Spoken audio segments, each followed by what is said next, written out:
Recherchez donc la primitive de Arcos.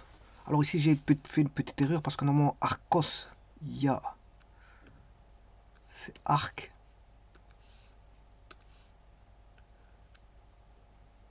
Cos.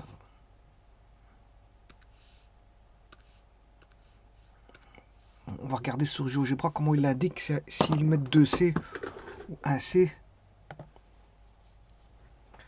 Arc cos de X. Voilà, c'est 2C. Arcos, alors il le retransforme en cosinus moins 1. Et ça, c'est la fonction Arcos. Vous avez bien vu qu'elle est comprise entre moins 1 et 1. Alors en 1, l'image existe de 1 dans le point 1, virgule f de 1 qui est existant. Et en moins 1, f de moins 1. Voilà. Donc elle est comprise pour les images. Les images sont comprises entre 0 et pi demi. Les images sont comprises entre 0 et pi demi. Et elle passe en 0, en 1, 0, en 1, 0. Non, je m'excuse. Elle passe en pi 0. Pi demi, pi demi.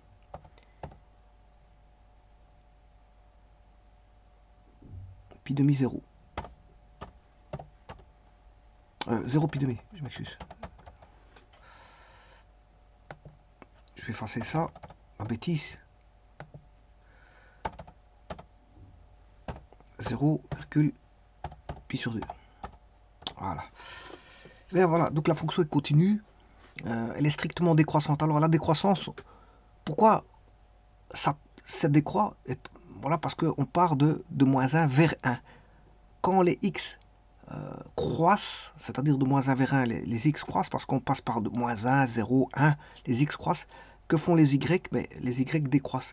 Donc elle est ce qu'on appelle une fonction, la monotonie. Si on devait étudier la monotonie, c'est-à-dire la croissance ou la décroissance, ici, c'est même pas qu'elle est croissante ou décroissante, elle est strictement décroissante. Donc voilà, elle décroît, surtout un intervalle. Ici, elle existe sur un intervalle. Son domaine, c'est pas R. Voilà, donc elle n'existe que sur un intervalle donné. En dehors de cet intervalle, la fonction n'existe pas. Elle n'existe qu'entre moins 1 et 1. Si vous allez chercher x égale 4, ça n'existe pas. Arcos de x égale 4, ça n'existe pas. Voilà. Alors, on pourrait avoir une image pour 4, mais là, il faudrait transformer la fonction Arcos. Ce ne serait pas la fonction Arcos, ce serait, voilà, on va dire, une fonction... ce ne serait pas la fonction usuelle, mais une fonction, on va dire, transformée de Arcos. Et là, il y a moyen d'avoir une image égale pour 4. Pour 4. Par exemple, si je fais une transformation, on va faire une translation. Alors, je vais passer...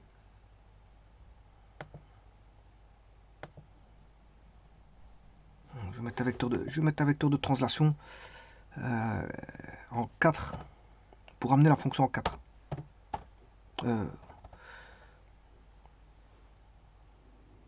Le point 0,4. 4,0. 4,0, je m'excuse. 4,0. Là, j'ai le vecteur A, D. Voilà. Et là, je peux faire la translation de la courbe ici de vecteur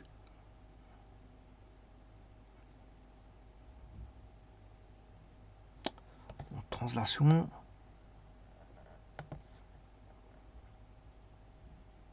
Objet à déplacer. Je présente la courbe. Voilà. Le vecteur, il est là. Voilà. Et là, vous voyez bien que la fonction, c'est arcos de x moins 3. Enfin, un décalage de 3 unités vers la droite. 3 unités vers la droite. Donc, il y a moyen d'avoir une image égale à 4. Mais là, c'est plus la fonction arcos. C'est arcos transformé. C'est arcos, je vais dire, translaté. Arcos translaté.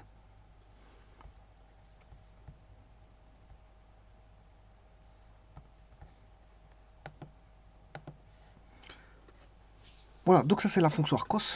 Et c'est pas encore ça qu'il nous faut, puisque c'est arcos. Ici, c'est la fonction arcos de 2x, et non pas de x. Donc elle est transformée, celle-ci. Celle-ci est transformée.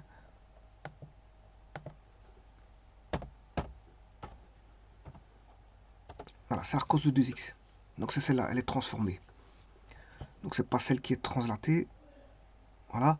C'est-à-dire que les x ont été... pour un même y, les x ont été divisés par 2. Les x ont été divisés par 2. Par exemple, 1 divisé... Vous avez le point 1, 0. Si je prends le point 1, 0, je vais le chercher. 1, f de 1. Voici. Si je divise par 2, ben, on a, à la place d'avoir 1, pour le même y, on aura un demi.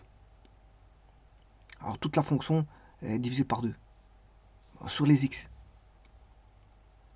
Alors quand vous avez moins 1 divisé par 2, ça fait moins 1 demi.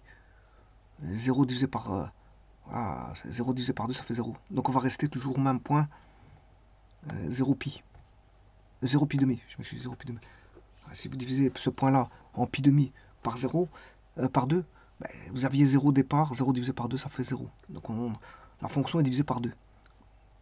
Alors, une division par 2 à gauche de l'axe des x, comme c'est négatif, ça va revenir vers l'intérieur gauche. Maintenant, quand on est à l'extérieur de l'axe des x, par exemple, je prends le 1, mais ça va donner un demi, c'est-à-dire ça va aller vers l'intérieur. La division par 2 va être vers l'intérieur, vers l'axe des x par la droite. Donc on se rapproche, si vous voulez, plus le coefficient sera grand en division, et plus vous allez avoir un rapprochement vers la gauche à partir de C, vers la gauche. Quand on est négatif, les valeurs négatives, mais les valeurs positives, on aura un rapprochement de A vers la droite de l'axe X. Ah, et donc il faut primitiver cette fonction-là, et c'est ce qu'on demande. Donc le domaine, vous avez bien vu c'était quoi le domaine. Le domaine est compris entre moins 1 et 1, et pour la fonction arcos, ça c'est pour la fonction arcos, mais pour la fonction arcos 2x, mais elle est comprise entre moins 1 demi et 1 demi.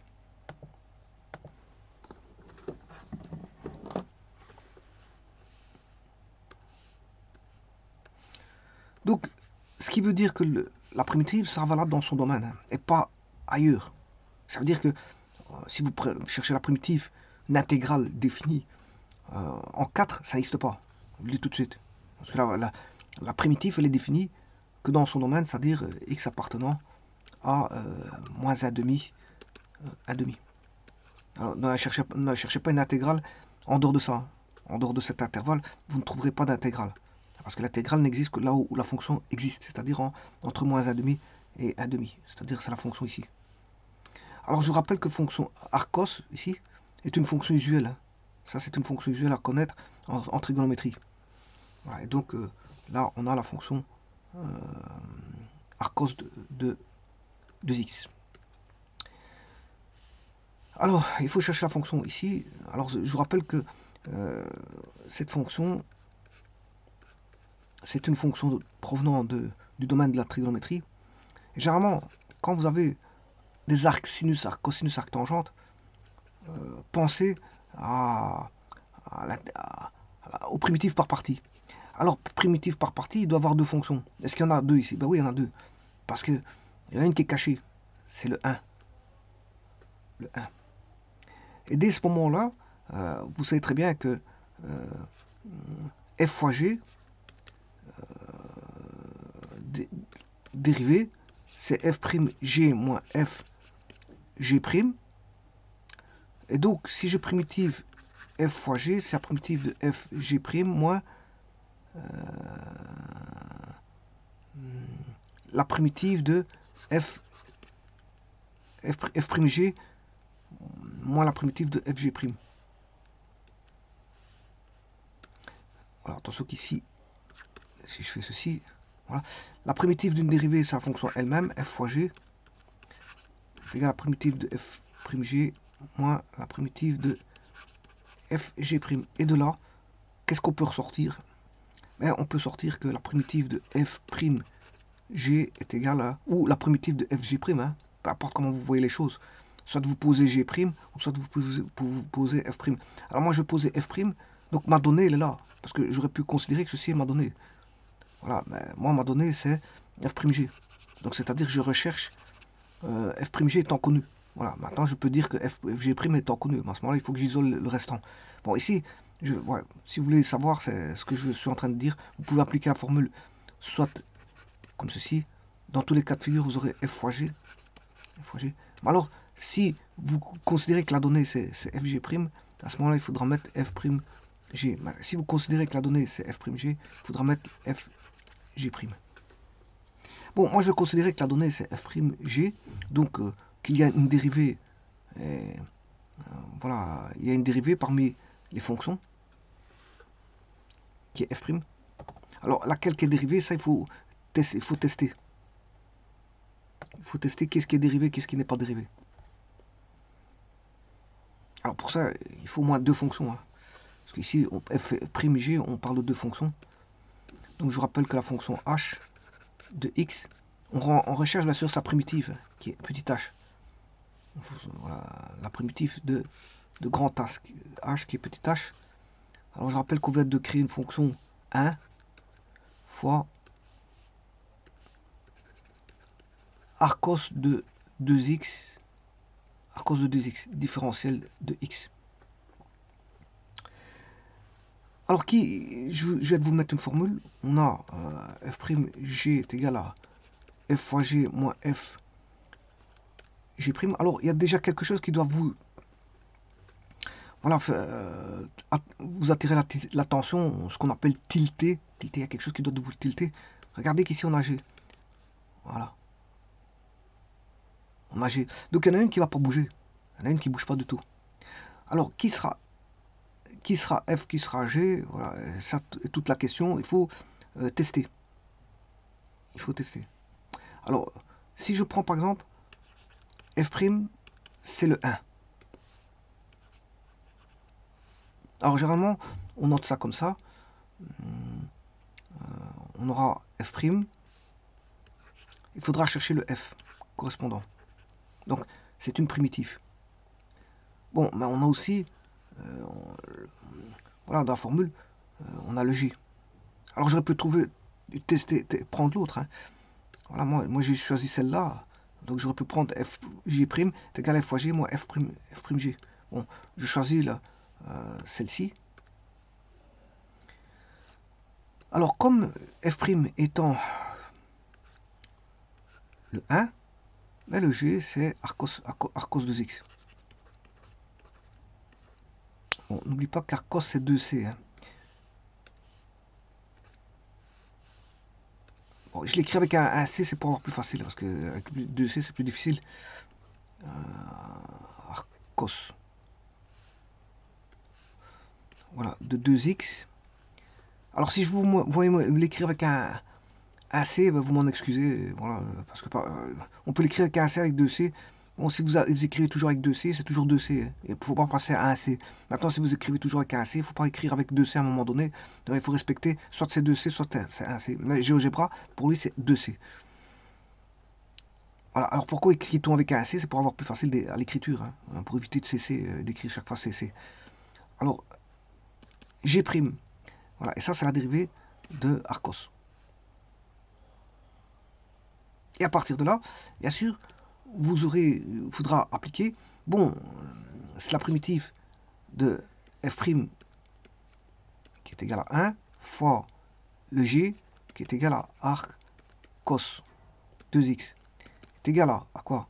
Mais F fois G. Alors le F, je vais le chercher, je ne l'ai pas court. Le G, on l'a, c'est arc cos, donc on aura d'office du arc cos 2x. À rien faire, hein, parce que vous ne devez pas primitiver, c'est F fois G. Voilà, donc il suffit que je trouve le F, puis c'est fini, il y a une partie de la primitive qui est trouvée. Et puis, il y a toujours un moins.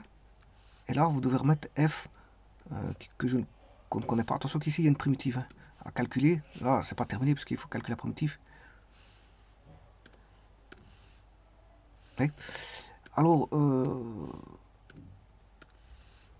et F fois, voilà, le G'. Mais le G', je ne le connais pas encore. Donc, ici, là-dessus, si je n'ai pas primitivé le F', et si je n'ai pas, donc ici c'est une primitive, et de l'autre côté c'est une différentielle. Si j'ai pas fait la différentielle de G', mais je n'ai pas cours, je n'ai ni F ni f ni g'. Par contre, ce qu'on a, c'est qu'on a déjà notre g. Je peux déjà placer mon g, la cosinus de x. Bon, alors la primitive de 1, c'est x. Hein. Primitive de 1 dx, c'est primitive de dx, c'est égal à x. Bon, ça veut dire qu'ici, bon, le f, il est facile à trouver. Voilà, c'est x. Et voilà, il y a une partie de la primitive qui a été trouvée. Il n'y a rien à faire à ça. Il n'y a rien à faire. Maintenant, il faut juste faire la primitive de f fois g'. Alors, le f, il est connu. Bon, maintenant, il faut juste trouver le g', et puis on pourra primitiver ceci, parce qu'il y a encore une primitive à faire après, parce qu'il faut primitiver x fois g'. Eh bien, la primitive de Arcos, c'est la même chose que la primitive de Arcsine. Voilà. Simplement, il y a un moins. Donc, c'est 1 moins le carré de celui-ci. Je vous rappelle que c'est moins 1 sur racine carrée de 1 moins x carré. Quand c'est arcos de x, voilà, c'est juste ça par rapport à l'arcsine. Parce que l'arcsine, j'écris avec un c pour avoir plus facile. Voilà. L'arcsine, c'est 1 sur 1 moins x carré. C'est presque la même chose. Il y a un moins qui voilà, il y a juste un moins qui interfère ici. Donc, mais ici, le carré, comme c'est 2x, c'est 2x au carré. Voilà. Alors, n'oubliez pas votre moins. Et bien sûr, ici, c'est la différentielle. Comme je n'ai pas de x, mais j'ai 2x, il faut différencier l'intérieur. Le différentiel de 2x, c'est 2dx. Voilà. Et donc, le g', il est connu. Bon.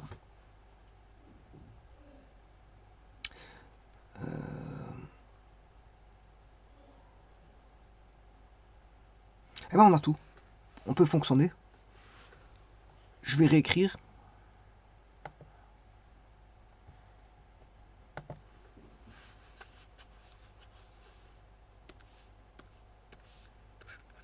H de x égale 1 fois arcos. Je l'écris avec un c.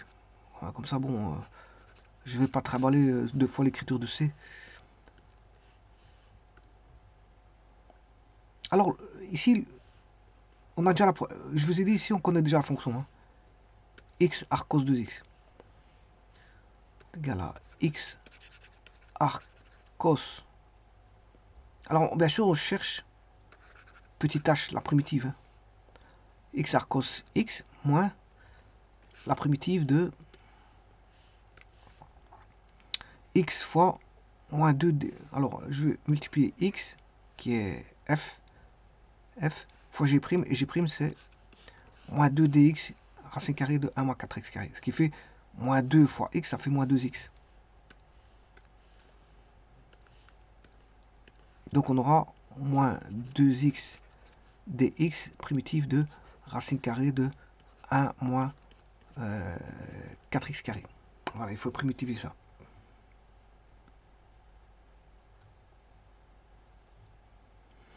Alors on va poser... S'il n'y a rien à faire, hein, comme je vous dis, il n'y a pas de primitive. Il y a juste une seule primitive à calculer. La primitive à calculer, c'est celle-là. Il n'y a pas d'autre primitive à calculer que celle-là. Le primitif par partie, heureusement qu'il n'y a qu'une seule primitive, quoique parfois ça peut être cyclique.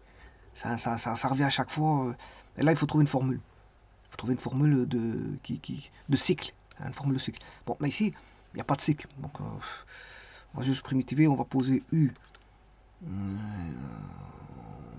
Si je pose U égale 1 moins 4x carré, la différentielle de U, c'est moins 8x, différentielle de x. Donc, ceci, alors, de deux choses l'une, soit j'écris moins 4, moins 2 fois 4, moins 2 fois 4, comme ça j'ai moins 2x dx, hein. Voilà, moins 2x dx, ou soit je fais tourner une fois, je divise par 8, et puis le 2 je le sors dessus une primitive. Bon, j'ai le choix. Qu'est-ce que je vais faire? Ben, ouais. On va faire moins 2x dx. Faisons comme si on avait moins 2x dx. Voilà. Voilà. Donc on va faire x4. Donc ce qui fait 4 fois moins 2x dx, comme ça j'ai le numérateur, hein, numérateur. Donc il suffit juste de diviser par 4 et non pas par 8. J'aurais pu diviser par 8, mais alors à ce moment il faut que je sorte le moins 2 du signe primitif. Voilà, moins 2x dx. Et donc vous aurez compris qu'on a un primitif de u à un quart u, enfin ici c'est du, je m'excuse, du sur racine carrée de u. Voilà. Donc attention que je fais ce qui est en vert, hein. Je fais pas ceci. Ça je vais le faire, je m'en occupe après. Alors ça c'est donc un quart. On va faire un quart fois 2. Pourquoi? Parce que c'est un primitif de ça, c'est un quart fois 2 racine carrée de u à une constante près. Donc ce qui fait 2 quarts, ce qui fait 1 demi racine carrée de u. Et u c'est 1 moins 4x carré plus k. Et bien maintenant on va rassembler ceci. On va remettre le puzzle.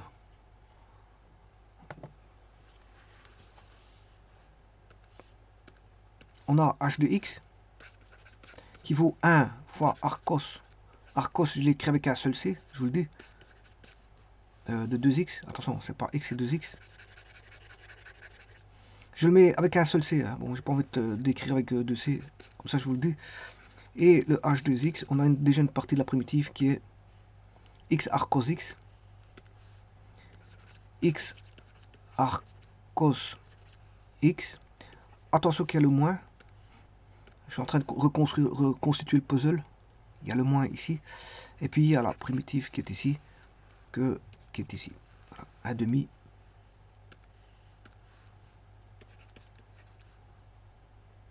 Racine carrée de 1 moins 2x carré. 4x carré, c'est 2x au carré. 2x au carré. Alors on va bien sûr vérifier par GeoGebra.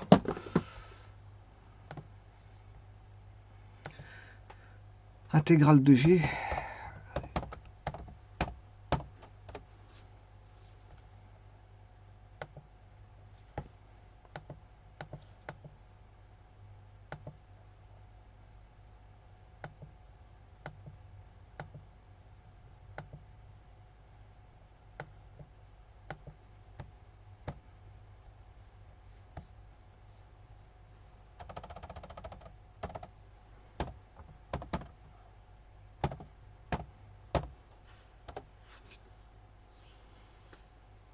Et voilà, donc c'est 2x arcos 2x moins 1 moins 2x au carré. Donc c'est bien ça.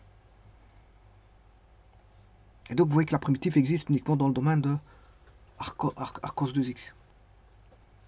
Bien sûr, c'est à une constante près.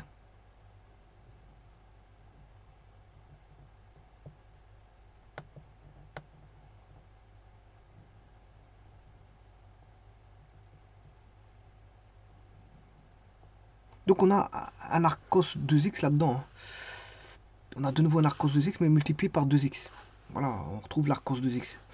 Multiplié par 2x mais additionné à la racine carrée de 1 moins 2x au carré.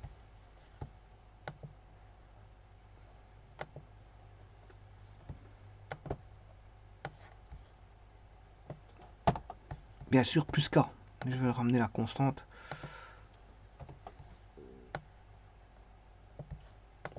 Petit instant. Je vais mettre la constante.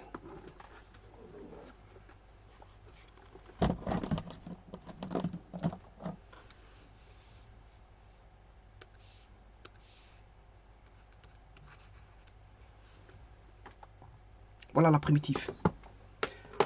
Je vous remercie.